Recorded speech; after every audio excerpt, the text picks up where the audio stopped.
Let's welcome to recognize ReadyKids a few guests from Escambia to join me for a brief conversation.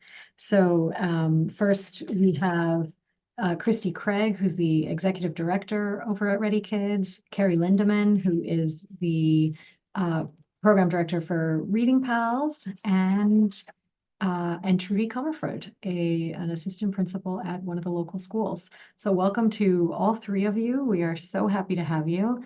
And I think, Christy, we'll start with you. You were the Reading Pals lead before you became the CEO of the organization.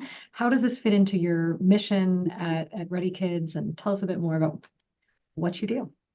So at ReadyKids, our entire mission is dedicated to supporting our children and helping them get ready for kindergarten. So we do focus on pre-K mentoring, and it has been such a journey, such a joy for us to see this program come to life, have continual growth year after year.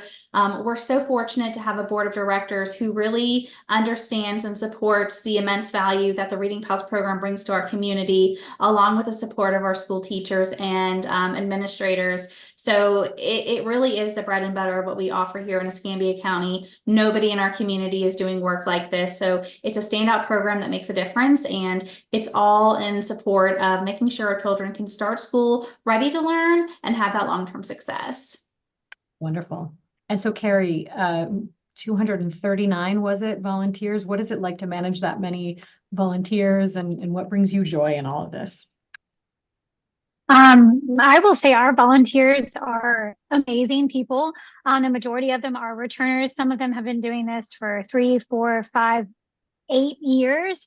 So they are what makes our program what it is. And as they are joyful to come each week and have their mentoring session with their student.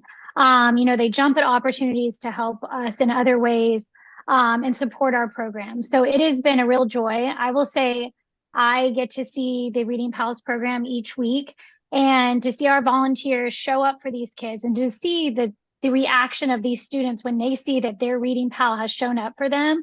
It is just amazing. And everyone leaves with like such excitement and such appreciation for everything that goes on at Reading Pals.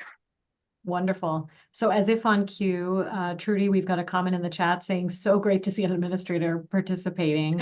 What is it like to have Reading Pals descend on your school, if I can use that? I mean, Reading Pals has just become part of the school. It's part of the community, and we have got just a great system going here at our school at CAYs.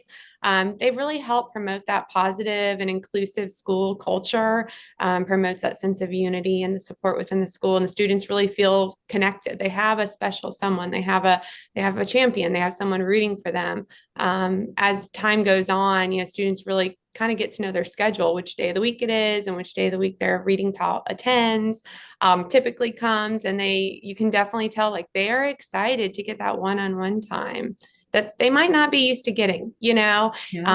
And it's done so much for our students with social emotional growth and academic growth. And, if a student's having a rough day, their Reading Pal can usually lighten it and help them feel better and get them back on track.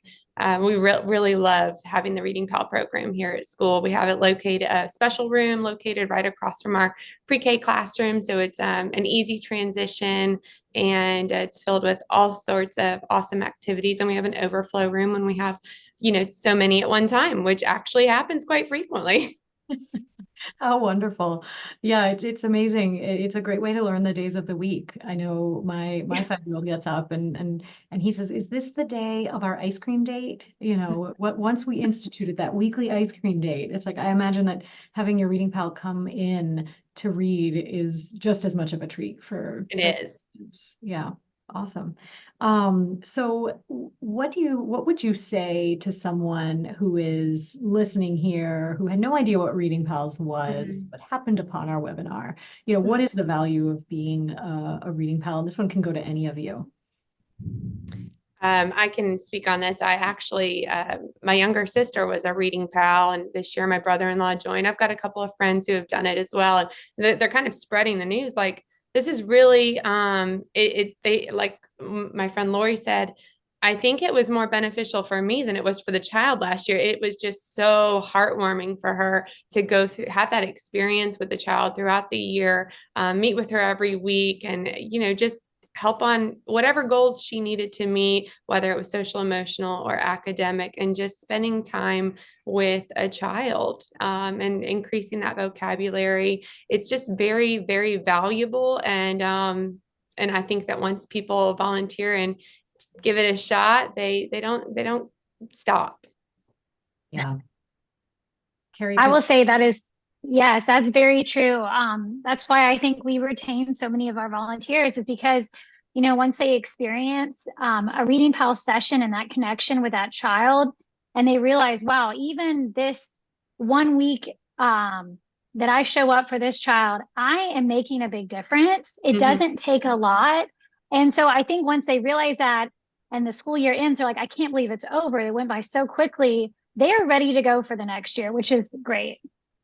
And I'll echo what Trudy said. It's so true. Our volunteers continue to tell us time after time that this is the highlight of their week, that they gain so much from it, that it fulfills their hearts and fills their cups. But it's more than just coming out to meet with your student. Our volunteers truly become a part of the school family. They are there for those milestone moments, celebrating those wins. They get to meet their children's families. They come out for the celebrations. And every time that we have a need for our volunteers in the classroom, or for a special event or a field trip, the volunteers are so eager to participate, because that child really does become part of their circle and part of their life. how wonderful. I mean, John showed on the slide at the beginning, our focus in Reading Pals is not just on early literacy, it's also mentorship. It's those social, emotional development of young children. What would you say about that sort of triple focus of the program? And in what you've shared so far, you're already highlighting relationship. And what impact does that have on students? Like long term? Yeah. Yeah, that one-on-one time, it really fosters such a strong foundation for social emotional growth. Obviously, that can lead to, increased confidence, and improved communication skills, improved vocabulary, and certainly how to work on having better relationships as well. And most importantly, hopefully helps develop that love of learning, that love of reading, even when it's hard, even if we don't know our letters. It's okay. We're gonna read, and we're gonna talk, and just the excitement to start to learn to love, to learn. It's just it's really powerful, which can set you up for academic success. Yes.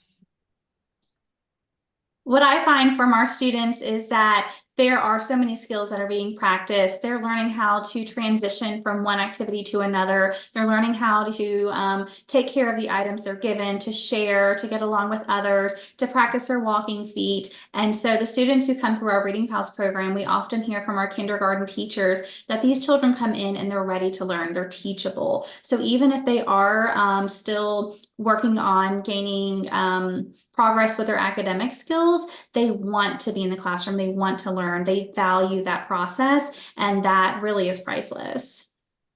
How very special. Anything else you would add, Carrie? I would say it truly does lay the foundation, because once they get into K through 12, if they have that love of learning, or they develop that drive to want to be at school and to want to learn and to want to form friendships and, be kind to others, it just opens up this world to them that, maybe they didn't think was possible for them, or maybe they saw older siblings or their parents that, I didn't know I could get here. So it's just a great foundation for these pre-K students. I love it. Well, our time passes so quickly, and at the risk of putting you on the spot, I do want to ask if there's something you're taking away from what Emily shared with us earlier that you want all your volunteers to know, that you want your friends who are parents to know. Is there something really sort of burning for you? Her keynote really kind of mimicked a lot of what I was learning about at the Summer Literacy Institute a couple weeks ago down in Orlando. So it really resonated with me about that orthographic mapping, and how we really kind of need to be spreading that word a little bit more, and teaching our teachers and our volunteers, to just kind of pump the brakes when you want to give those nudges, because it's very typical. I found myself as a parent, mine are older now, 13 and 10, but I know that I said those things naturally. I hear other people do it naturally. So that was really good information, and I'm definitely excited to share that with our faculty. Awesome. I think it really reiterates our point that just open a book, just explore the process of reading, give them that love of early learning, and encouragement goes a long way. Absolutely. Awesome. So last one is a speed round. And it is, what is the best book you've read to a 4-year-old lately?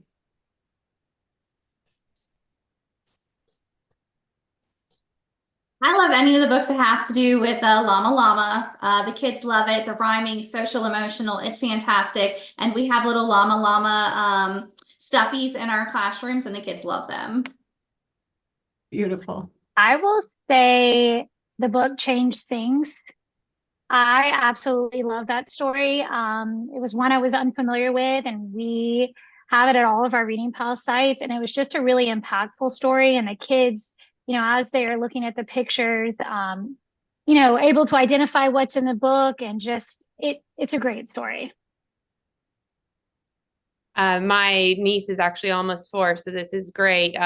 Obviously, we love reading Pete the Cat and Chicka Chicka Boom Boom, but recently read Drum Dream Girl, and that was a little bit more complicated, but it was really great to be able to break it down and explain the pictures, which just kind of created this great conversation with a 3.5-year-old, and that vocabulary was pretty impressive that developed as a result of reading that story.